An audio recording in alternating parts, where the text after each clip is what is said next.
Mi nombre es Carmen. Y les juro que hay días en los que me pregunto si todo lo que viví fue real, o si simplemente fui un personaje secundario en la vida de otros, hasta que decidieron que ya no era necesaria. Pero no, fue muy real.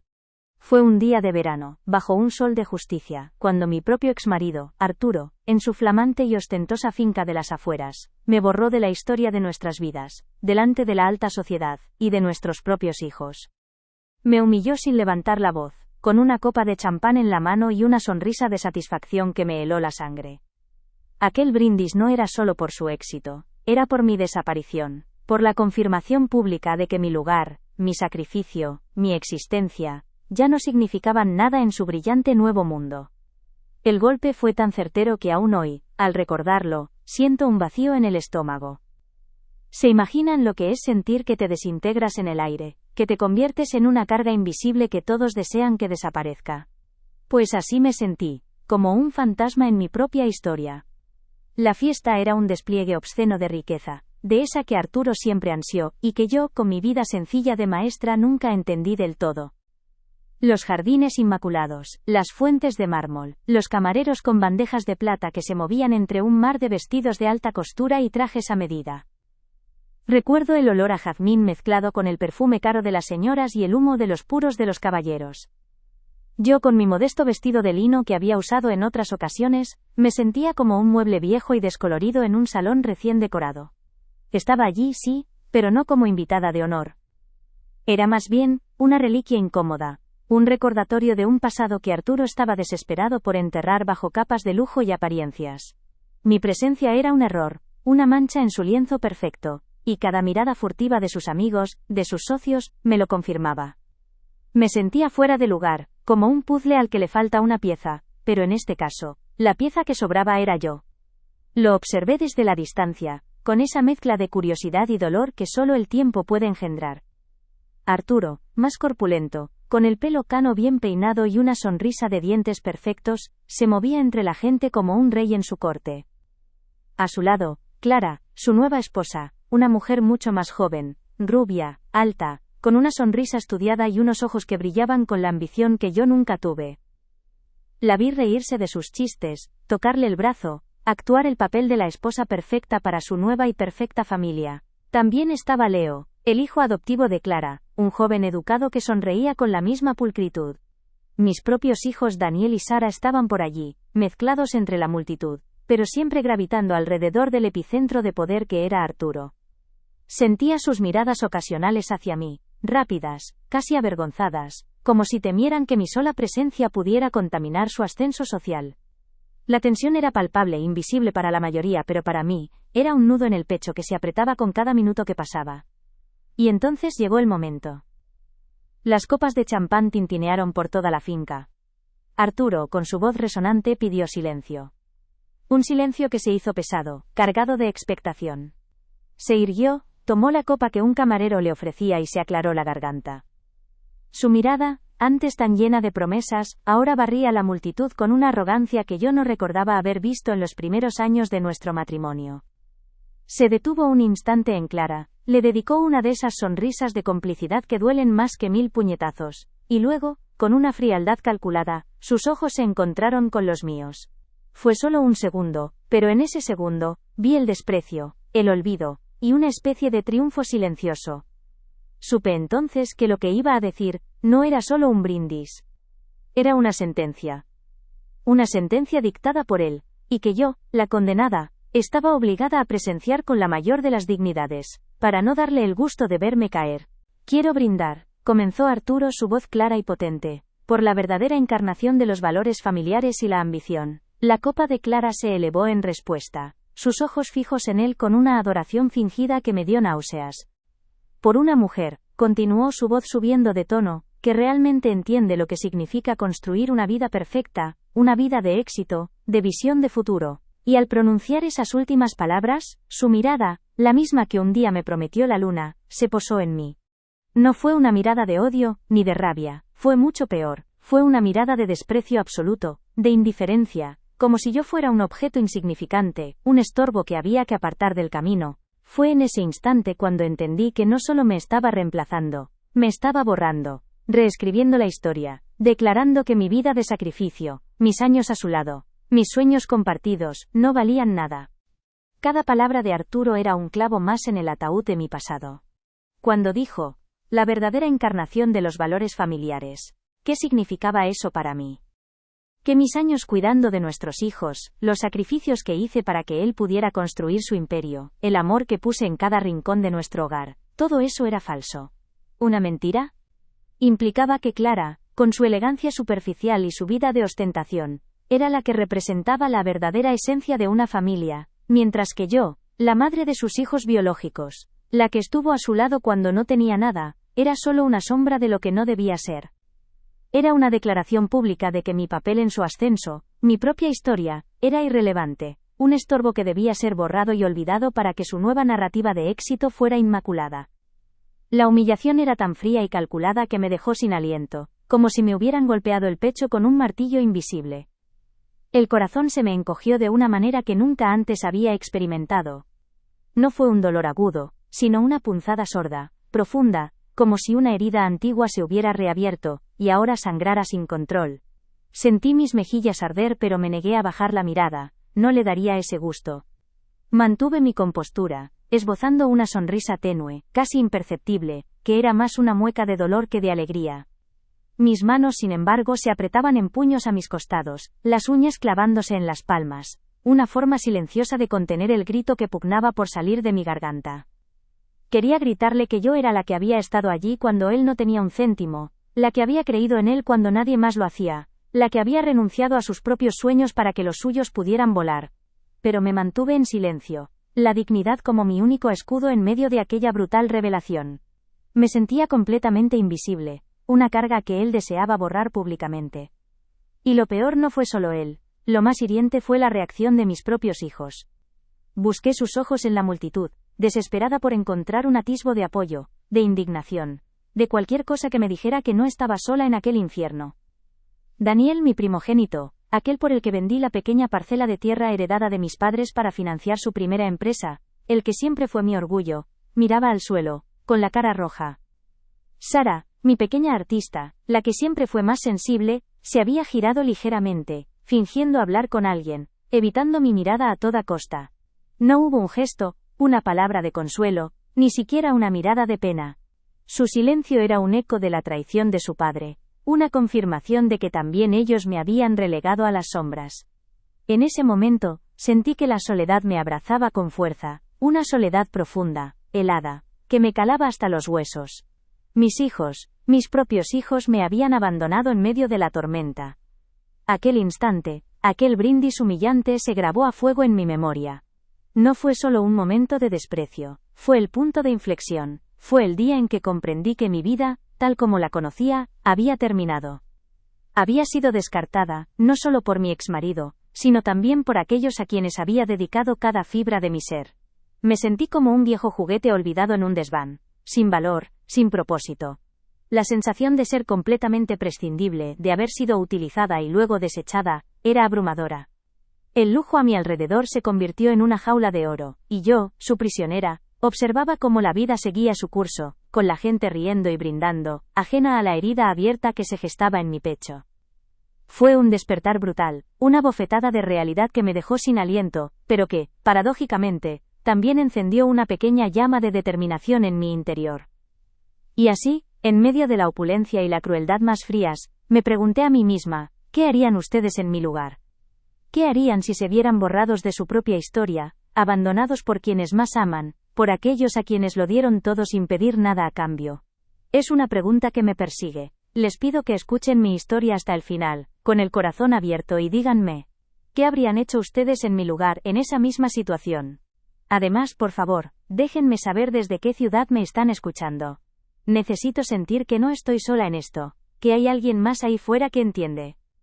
Si quieren escuchar más historias como esta, historias de dignidad recuperada y de cómo la vida a veces se encarga de poner las cosas en su sitio de la manera más inesperada, suscríbanse al canal. Les aseguro que la verdad siempre encuentra su camino. Mi nombre es Carmen, y aunque ahora me vean aquí, un poco perdida en este mundo de lujos que nunca fue el mío, quiero que sepan de dónde vengo. Nací y crecí en un pueblo pequeño, Fuente Serena, enclavado en la sierra. un lugar donde la tierra te enseña lo que es el esfuerzo y la comunidad te abraza cuando caes. Mis padres eran agricultores, gente de manos curtidas por el sol y el arado, que se levantaban con el gallo y se acostaban con las estrellas. No teníamos mucho, pero teníamos lo esencial: dignidad, el respeto por el trabajo bien hecho, y un amor silencioso que se demostraba en los pequeños gestos, como un plato caliente al volver de la jornada, o un abrazo apretado cuando las cosas no salían bien. Aprendí de ellos que el verdadero valor de una persona no se mide por lo que posee, sino por lo que es capaz de dar, y por la honestidad de su corazón. Desde muy niña, supe que lo mío era enseñar. No me veía en el campo, aunque respetaba a mis padres con toda mi alma. Mis juguetes eran pizarras improvisadas y mis alumnos, los árboles del huerto. La escuela del pueblo era mi santuario, el lugar donde las letras se convertían en mundos y los números, en posibilidades infinitas. Me licencié con honores, y ser maestra de primaria en Fuente Serena fue mi primer gran orgullo. Ver la chispa en los ojos de un niño cuando entendía algo nuevo, la forma en que se aferraban a cada palabra me llenaba más que cualquier tesoro. Creía firmemente que la educación era la llave, la única herramienta verdadera para que aquellos niños hijos de labradores y pastores pudieran forjarse un futuro mejor, lejos de la dureza de la tierra si así lo deseaban. Fue en una de esas fiestas del pueblo cuando el verano abrasaba el aire y la música de la verbena invitaba a soñar donde conocía a Arturo. Él no era de Fuente Serena, venía de la ciudad, con ese aire de quien ha visto más mundo, con una sonrisa fácil y una ambición que le brillaba en los ojos. Era diferente a los muchachos del pueblo, más atrevido, con ideas grandes, de esas que a una chiquilla de campo le parecen sacadas de un libro. Me prometió una vida de aventuras, de ir más allá de las fronteras de nuestro pequeño mundo, de construir algo grande juntos. Me hablaba de negocios, de progreso, de un futuro donde los sueños no tenían límites, y yo ingenua y enamorada me lo creí todo, cada palabra, cada promesa que brotaba de sus labios con una convicción que me deslumbraba.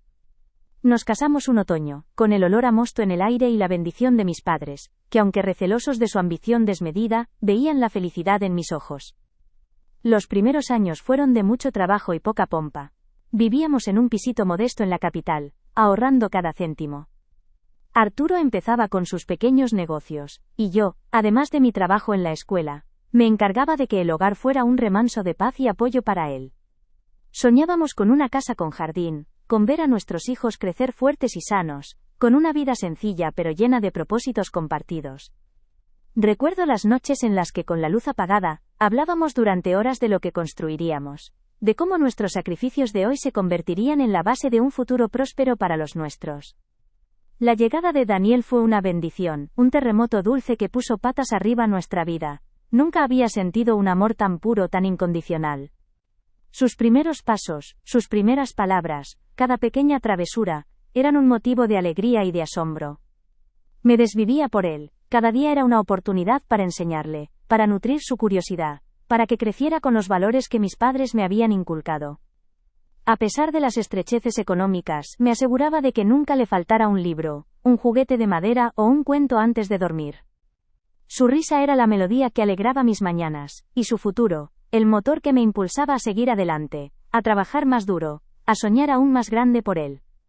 Unos años después llegó Sara, la pequeña de la casa, una niña con alma de artista desde la cuna. Daniel era más cerebral, más serio, pero Sara era puro color, pura fantasía. Le encantaba pintar, inventar historias, bailar sin música. Yo siempre la animé a seguir su corazón, a no tener miedo de ser diferente. A diferencia de Daniel, que siempre apuntó alto en lo académico, Sara encontraba su refugio en los pinceles y los cuadernos.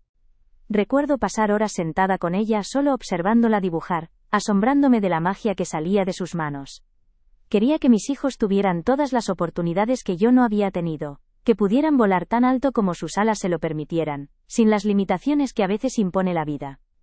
Mientras yo me dedicaba en cuerpo y alma a la crianza y a mi trabajo de maestra, Arturo volcaba toda su energía en sus negocios. Era incansable, un verdadero torbellino de ideas y proyectos. Hubo épocas difíciles, de mucha incertidumbre donde parecía que todo se iba a pique. Recuerdo noches en vela, con él dándole vueltas a los números, al borde de la desesperación.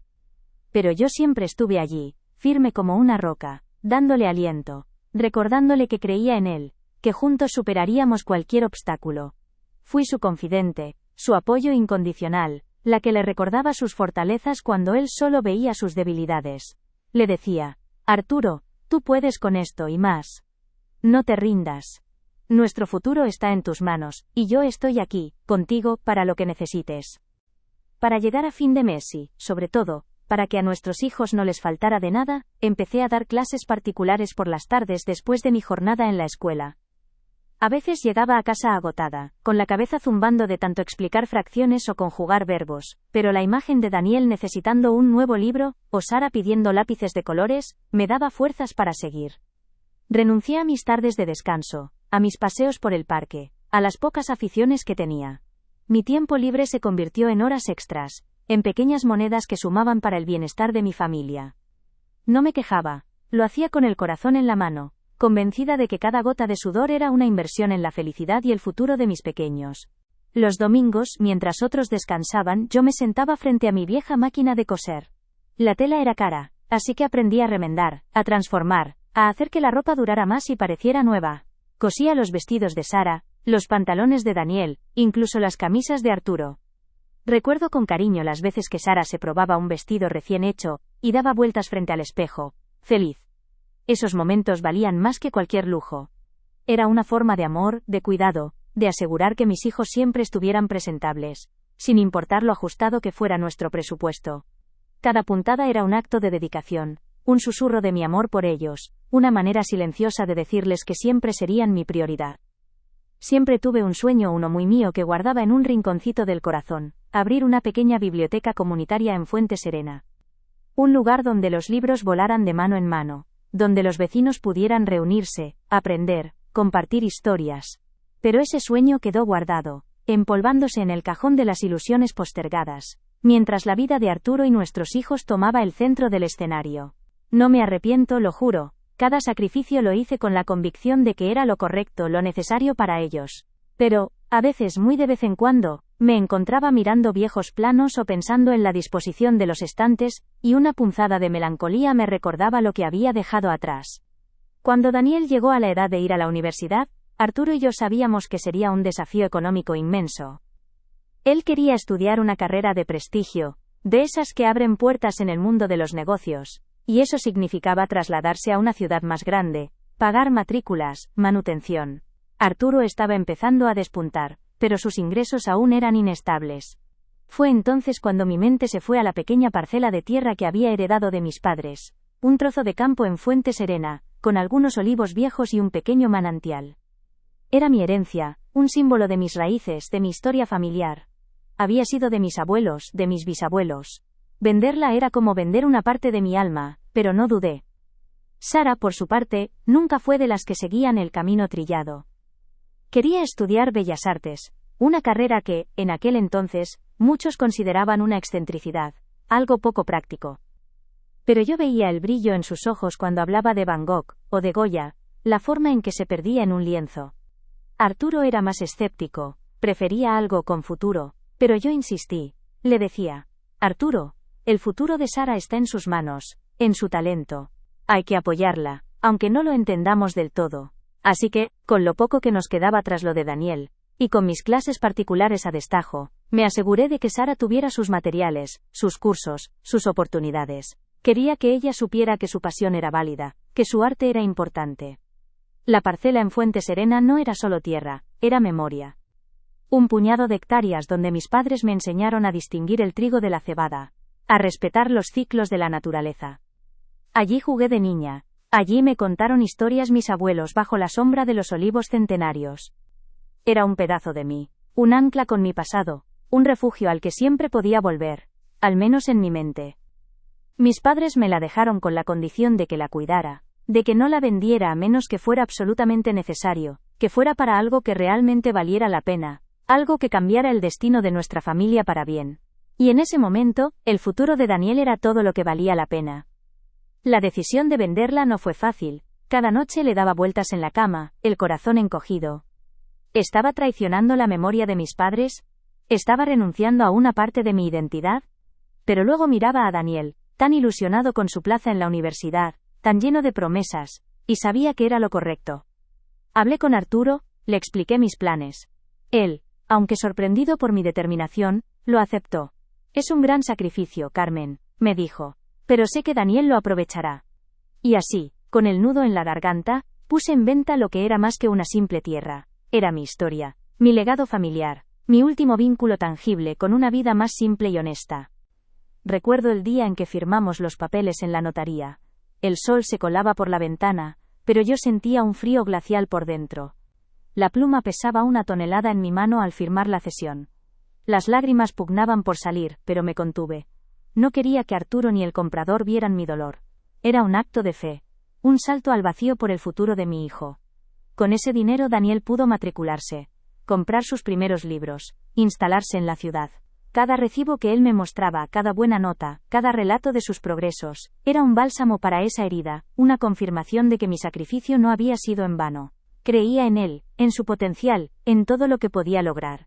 Después de la universidad, Daniel empezó con su primera empresa, un proyecto ambicioso que Arturo le había ayudado a encauzar. Los comienzos fueron duros como siempre. Recuerdo noches enteras escuchando a Daniel por teléfono, desanimado, a punto de tirar la toalla. Y yo una vez más, la que le daba aliento, la que le recordaba que los grandes imperios no se construyen en un día, que la perseverancia era la clave. Le enviaba pequeñas ayudas económicas, lo poco que podía ahorrar, para que pudiera pagar a sus empleados, o cubrir algún gasto imprevisto. Mi casa siempre fue su refugio, un lugar donde podía desahogarse sin juicios, donde siempre encontraría una palabra de aliento y un plato de comida casera. Pensando en todo eso, me doy cuenta de cuántas cosas pequeñas, cuántos gestos silenciosos, cuántos esfuerzos pasaron desapercibidos. No solo el dinero, o las horas de trabajo. Eran las noches en vela cuando estaban enfermos, los miedos ocultos que solo una madre conoce, la ansiedad por sus exámenes, la alegría desbordante por sus logros, por pequeños que fueran. Era cocinar sus platos favoritos después de un día agotador, planchar sus camisas para una entrevista importante, escuchar sus penas y celebrar sus victorias, grandes o pequeñas. Eran todas esas piezas invisibles que construyen una vida, un hogar, una familia, sin pedir nada a cambio, solo la certeza de que estaban bien, de que eran felices.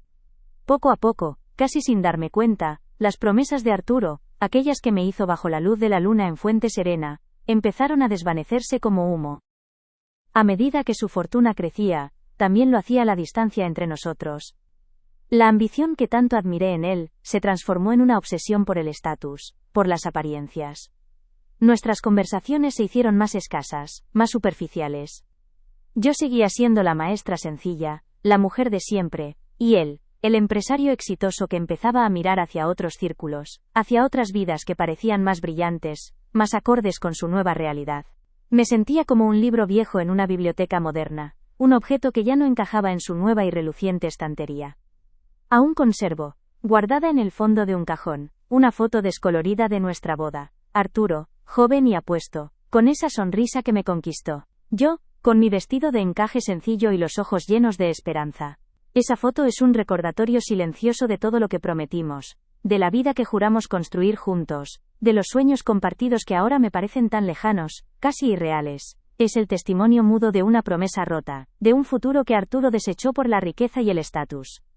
Mi nombre es Carmen. Y sí, el abandono no llegó de golpe, como un rayo en un día despejado, de esos que te dejan el alma en vilo de repente. Fue más bien como una sequía lenta, un goteo constante y casi imperceptible al principio, que fue secando la tierra fértil bajo mis pies, dejando grietas donde antes hubo vida y abundancia. Después de que Arturo y yo nos separamos, y él, con esa ambición desmedida que siempre le caracterizó, empezó a amasar esa fortuna obscena que ahora exhibía sin pudor en cada gesto y cada adquisición. Sentí cómo la distancia entre mis hijos y yo se hacía cada vez más grande, casi imperceptible al principio, como una niebla densa que poco a poco lo cubre todo, desdibujando los contornos de lo que antes era tan claro. Ellos, Daniel y Sara, mis propios hijos, mis dos grandes amores, empezaron a gravitar, con una fuerza casi magnética, hacia ese nuevo mundo de su padre, un universo resplandeciente de lujos desmedidos y de gente que hablaba de inversiones millonarias y de viajes exóticos a destinos que yo solo había visto en postales, un mundo que yo, con mi vida de maestra sencilla, mis manos curtidas por el trabajo y mi casa modesta que siempre fue un hogar, nunca pude ni quise comprender del todo. Era como si la luz cegadora y brillante de Arturo los atrajera sin remedio, y mi pequeña llama, la de siempre, la que había iluminado sus primeros pasos y secado sus lágrimas, se hiciera cada vez más tenue a sus ojos, casi invisible en el fulgor de su nueva realidad. Veía cómo sus conversaciones, antes llenas de confidencias y de pequeñas anécdotas del día a día, se llenaban ahora de nombres de marcas que no conocía, de diseñadores de moda carísimos, de destinos de vacaciones que me parecían sacados de un cuento de hadas, de cenas en restaurantes con estrellas Michelin, donde un solo plato costaba más que mi compra de la semana entera. Ya no hablábamos de las pequeñas cosas, de los problemas que me preocupaban, de los recuerdos de cuando eran niños, de esas historias entrañables que antes nos unían tanto en la intimidad del hogar.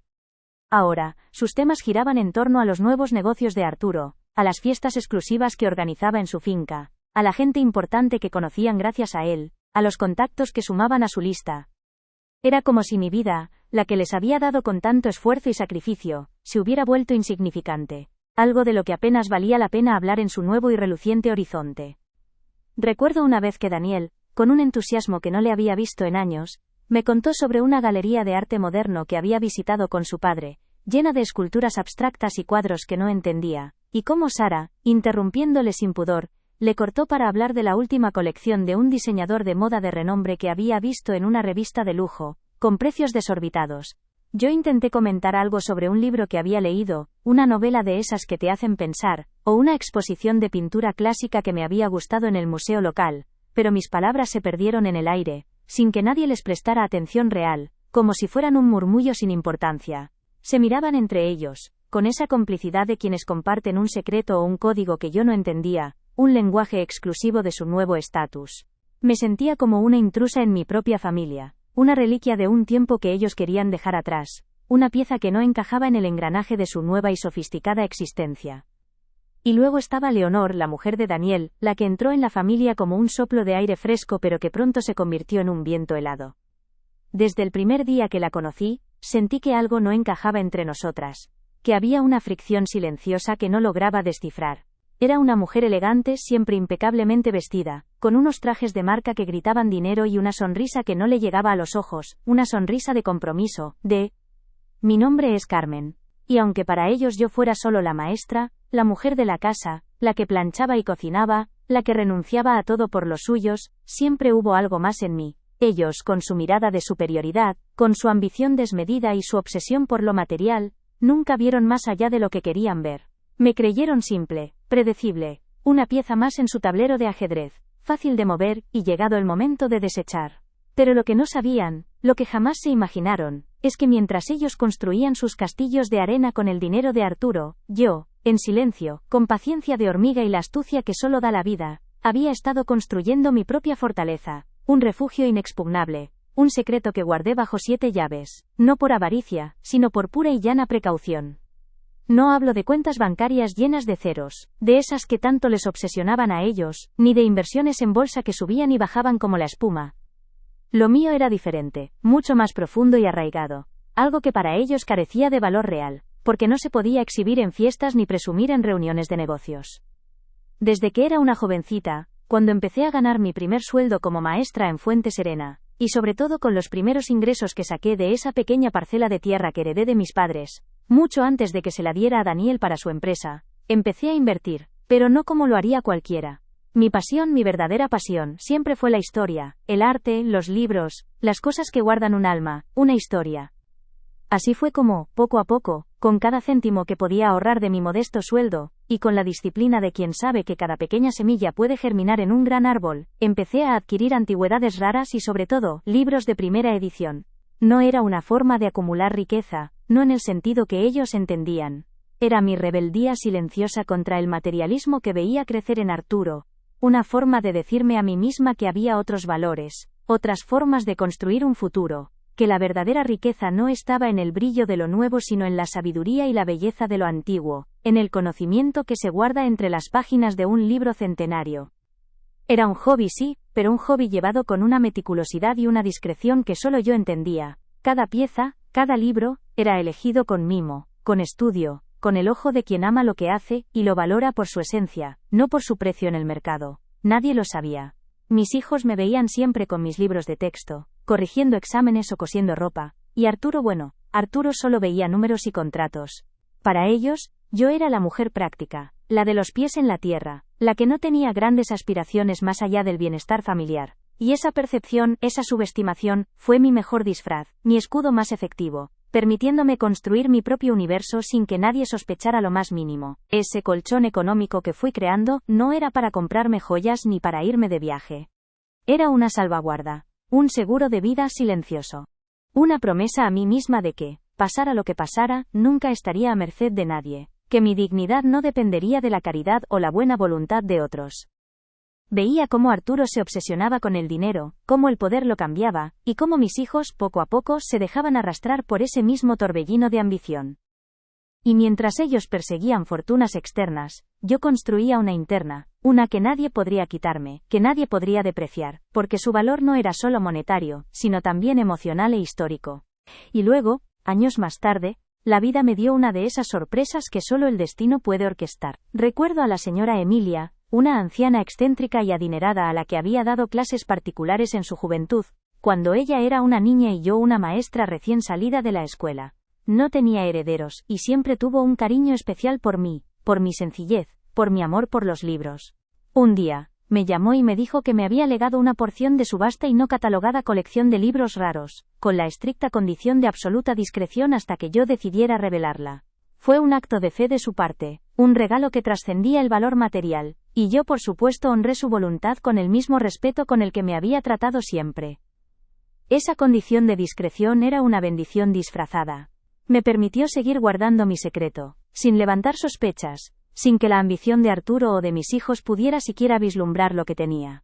Era como si la señora Emilia, desde el más allá, supiera lo que me depararía el futuro, y me hubiera brindado una herramienta de protección, una armadura invisible. La colección de libros no solo aumentó en volumen, sino en valor, exponencialmente. Cada vez que la miraba, sentía una conexión con el pasado, con esas mentes brillantes que habían plasmado sus ideas en papel, y una certeza de que lo que tenía entre manos era mucho más que simples objetos. Ellos, mis hijos y Arturo por supuesto, siempre pensaron que yo era la mujer práctica, la que se preocupaba por el día a día, por las facturas, porque no faltara comida en la mesa. Nunca me vieron como alguien con visión para los negocios o con una mente estratégica. Mamá es buena, pero un poco ingenua, pensaban, no entiende de estas cosas de dinero. Y esa subestimación, esa ceguera voluntaria fue mi mayor aliada. Mientras ellos hablaban de acciones, de propiedades en la costa, de coches de lujo, yo, en mi modesta casa con mis libros viejos y mis antigüedades sin brillo aparente, guardaba un tesoro que ellos ni siquiera podían imaginar. Un tesoro que crecía en silencio, sin hacer ruido, como las raíces de un árbol centenario. Recuerdo sus conversaciones, sobre cómo invertir, sobre los riesgos, sobre las grandes ganancias. Daniel, con su aire de empresario, hecho a sí mismo, siempre pontificando sobre el mercado. Sara, preocupada por las últimas tendencias, por el arte que valía millones en las galerías de moda. Y yo, escuchando asintiendo como la abuela que no entiende de esas cosas modernas. Nunca se les ocurrió que la mujer que les había dado la vida, la que sacrificó su parcela de tierra por el futuro de Daniel, la que apoyó los sueños poco prácticos de Sara, pudiera tener su propia jugada, su propia estrategia, una que no dependía de los vaivenes del mercado, sino del valor intrínseco de la historia y la belleza. Mi sabiduría para ellos era la del hogar, la de la paciencia, la de la comida casera, nunca la del dinero, la de la visión financiera. Y eso, lo juro, me producía una mezcla de tristeza y una extraña satisfacción. Tristeza por su ceguera, por su incapacidad de ver más allá de lo superficial. Y satisfacción porque esa misma ceguera me había permitido mantener mi independencia, mi autonomía, mi poder silencioso. Cada vez que Daniel me sugería vender mi casa demasiado grande, para mudarme a un piso más manejable, con esa voz suave pero insistente que ocultaba su verdadera intención de liberar una posible herencia, yo sonreía por dentro. Si supiera él lo que yo guardaba. La colección no era un capricho, era una inversión meticulosa. A lo largo de los años, con la ayuda de un experto en arte y libros raros, un viejo amigo de la familia que era la única persona que conocía mi secreto, fui valorando discretamente cada pieza.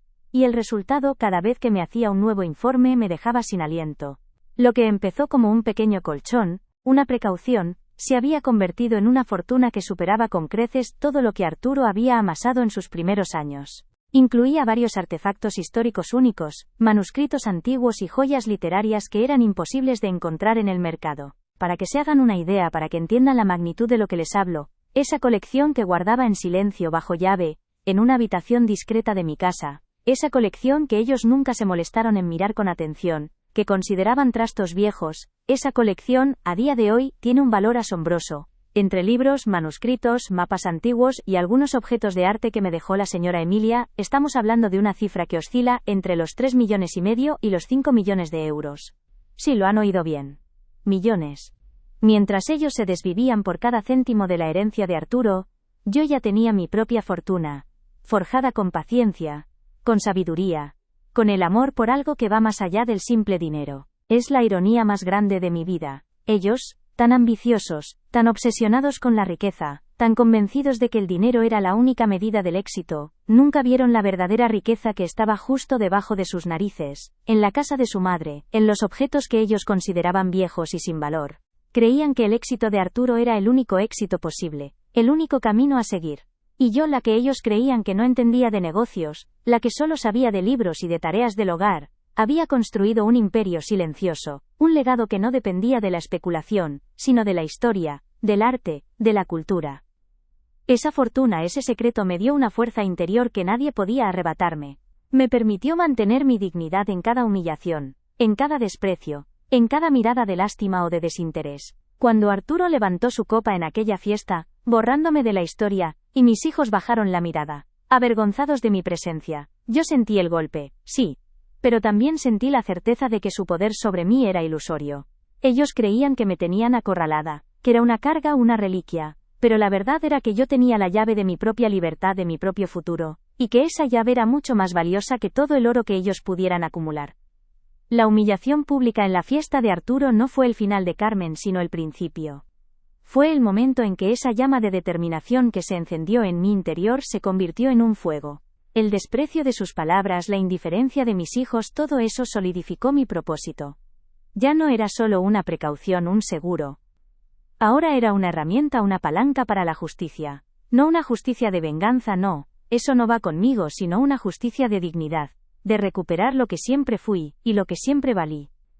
Comprendí que la vida me había dado una segunda oportunidad, una oportunidad para escribir mi propio final, un final que no dependería de ellos sino de mí misma. Y ese secreto, ese tesoro oculto, era la tinta con la que escribiría ese nuevo capítulo. No era para mi beneficio personal, no para acumular más lujos, sino para hacer algo que realmente importara.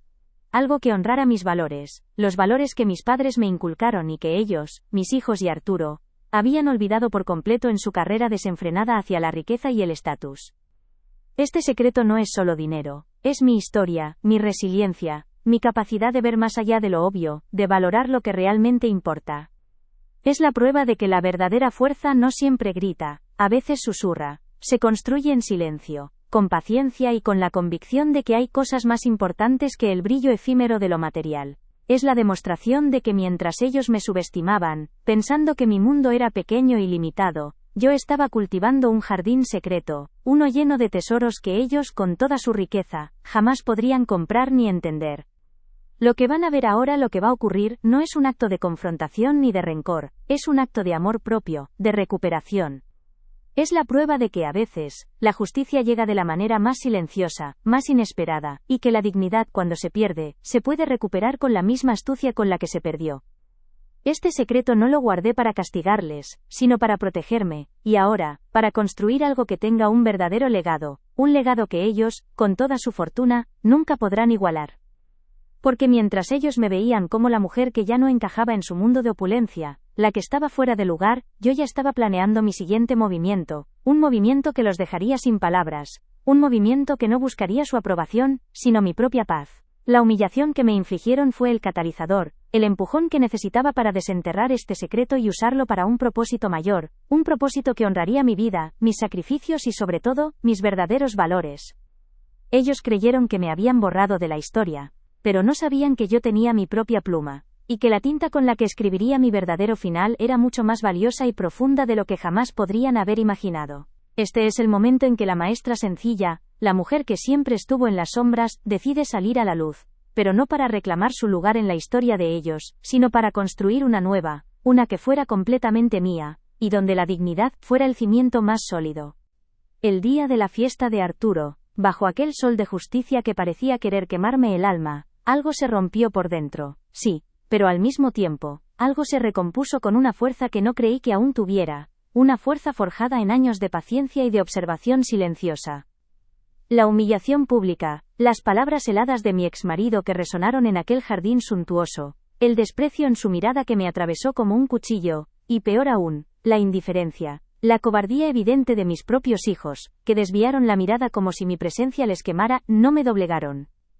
Al contrario, encendieron una llama inextinguible, una determinación silenciosa que venía gestándose desde hacía mucho tiempo en lo más profundo de mi ser, pero que ahora, por fin, encontraba su chispa definitiva. En ese instante preciso, supe con una certeza absoluta que no podía seguir siendo un fantasma en mi propia historia, una carga incómoda que ellos deseaban borrar de su flamante y pulcro presente.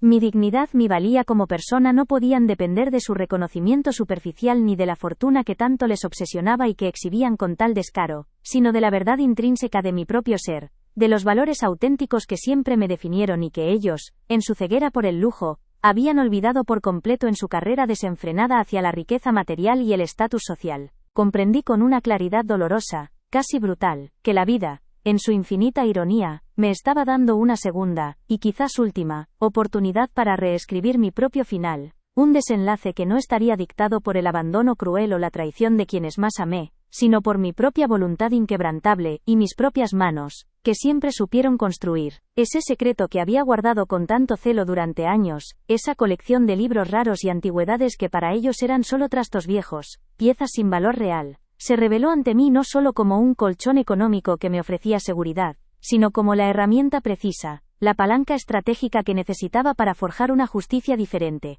una que no buscaría la venganza amarga ni el enfrentamiento estéril, sino la recuperación plena de mi autonomía, de mi voz, y la reafirmación innegable de todo lo que siempre fui. Era la tinta más valiosa con la que escribiría un nuevo capítulo, lejos de su toxicidad y su superficialidad, un capítulo donde la paz interior y un propósito noble serían por fin los verdaderos y únicos protagonistas de mi existencia. Este tesoro oculto que había crecido en silencio, paciente y discretamente mientras ellos, ajenos a todo, perseguían fortunas efímeras y se deslumbraban con el brillo de lo nuevo, era mucho más que simple dinero, que meros números en una cuenta bancaria. Era el testamento vivo de mi resiliencia, de mi capacidad innata para ver más allá de lo obvio, de valorar aquello que realmente tiene un alma, una historia que contar, un legado que perdura a través del tiempo y las generaciones. Era la prueba irrefutable de que la verdadera fuerza no siempre grita a los cuatro vientos, buscando el reconocimiento público o el aplauso fácil, sino que a veces susurra, se construye con paciencia infinita, y con la convicción inquebrantable de que existen cosas de mucho más peso, de un valor incalculable, que el brillo superficial y pasajero de lo material. Mientras ellos me subestimaban con su mirada condescendiente, pensando que mi mundo era pequeño, limitado y carente de ambición, yo estaba cultivando un jardín secreto, uno lleno de tesoros que ellos, con toda su riqueza y su ambición desmedida, jamás podrían comprar ni mucho menos, comprender en su verdadera dimensión. Así que, con esa claridad mental y emocional, que solo la adversidad más profunda puede traer a una persona, tomé mi decisión, firme e inquebrantable. No habría confrontaciones ruidosas, ni gritos que desgarraran el aire, ni reproches amargos que solo dejarían cicatrices.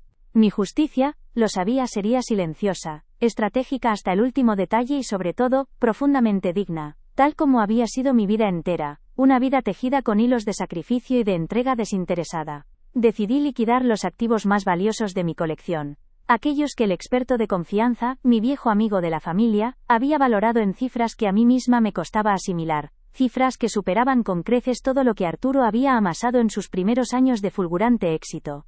Pero las ganancias, no, esas ganancias, ese capital que representaba años de esfuerzo y visión, no irían a parar a las manos de mis hijos ingratos, a quienes el brillo cegador del dinero de su padre había enceguecido hasta el punto de olvidar por completo a la madre que les dio todo, incluso su propia esencia. Mi propósito era mucho más elevado, mucho más arraigado en los valores ancestrales que siempre me habían sostenido y que creía firmemente que debían ser preservados. En su lugar, con cada euro de ese tesoro acumulado en silencio, establecería algo que perdurara en el tiempo, algo que honrara mis verdaderos principios y los de mis padres, la Fundación Legado de Fuente Serena.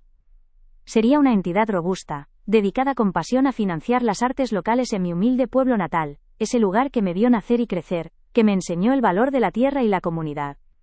Ofrecería becas educativas generosas para esos estudiantes desfavorecidos que, como yo en su momento, soñaban con un futuro mejor a través del conocimiento y la superación personal, para que ninguna mente brillante se quedara sin oportunidades. Y, además, apoyaría con fervor proyectos de preservación histórica, para que las raíces profundas de nuestra gente, su memoria colectiva y su identidad cultural, no se perdieran jamás en el olvido, engullidas por el progreso desmedido y la superficialidad. Sería mi forma más sincera y tangible de devolverle a la comunidad lo que la vida, a través de mis manos y de mi visión, me había dado, de sembrar semillas de esperanza donde antes solo veía abandono, desprecio y una profunda sensación de pérdida. Y el acto más profundo, el que sellaría mi legado de manera indeleble, sería la compra y restauración meticulosa de aquel viejo y descuidado edificio de la Biblioteca del Pueblo en Fuente Serena, el mismo lugar con el que yo había soñado de jovencita, cuando mis aspiraciones eran más puras y mi corazón estaba lleno de ideales, antes de que la vida me llevara por otros caminos y otras batallas. Lo transformaría en un espacio vibrante, lleno de libros que volarían de mano en mano y de vida, un santuario del saber, un punto de encuentro para todas las generaciones. Y no llevaría mi nombre no era lo importante en este legado. Sería rebautizada, con todo el cariño y el respeto del mundo, como la Biblioteca Familiar Ruiz, en un homenaje eterno a mis padres, a sus manos curtidas por el trabajo incansable, a su honestidad inquebrantable y a los valores de esfuerzo, integridad y amor por el prójimo que me inculcaron, y que ellos, mis hijos, en su ceguera por el poder y el estatus, habían olvidado por completo en su carrera desenfrenada hacia la opulencia. Además, me aseguraría, de la manera más discreta y legal posible, de que cualquier activo menor que aún poseyera, lo poco que me quedaba de mi vida anterior a esta revelación, esos pequeños recuerdos materiales que no tenían cabida en la fundación, fuera legado directamente a esta misma fundación o a algún pariente lejano y leal, de esos que todavía comprenden el verdadero significado de la familia, el respeto genuino y la